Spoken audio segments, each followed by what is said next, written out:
Bonjour à tous, c'est Romain de Frandroid. Cette année, Samsung nous a vraiment convaincus que ce soit avec ses Galaxy S ou Galaxy A.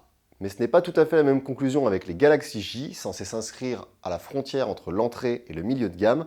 Le J5 ne nous a pas emballé et attention spoiler alerte, le J7 non plus.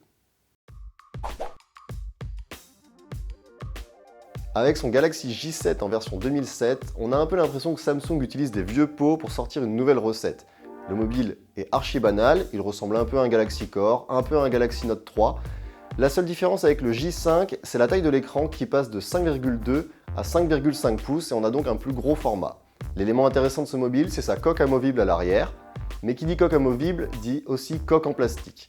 Bref, dans l'ensemble, ce téléphone ne nous rend pas le sentiment de qualité que nous avaient laissé les autres téléphones de la marque cette année. En matière d'écran, ça faisait bien longtemps qu'on n'avait pas vu ça, mais Samsung met seulement de la HD sur du 5,5 pouces. Autrement, cet écran est bon, Samsung maîtrise la MOLED et toutes les données d'écran mesurées par notre sonde sont au vert.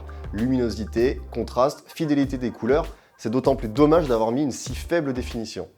Côté logiciel, il n'y a pas grand chose à en dire. La bonne nouvelle, c'est que Samsung intègre directement Marshmallow sur cette gamme. On perd quelques fonctionnalités et applications par rapport au Galaxy S7, mais c'est tout à fait normal. Dans l'ensemble, c'est fluide, c'est peu surprenant, bref, c'est plutôt bon. La singularité de ce téléphone, c'est son processeur Exynos 7870 alors que le J5 embarquait seulement un Snapdragon 410. Là pour le coup, les performances sont bonnes et on a vraiment l'impression d'avoir un smartphone de milieu de gamme devant nous.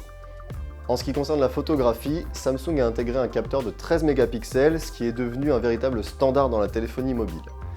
Les photographies qui en résultent sont correctes, sans plus, et on a le droit de s'attendre à mieux de la part du constructeur.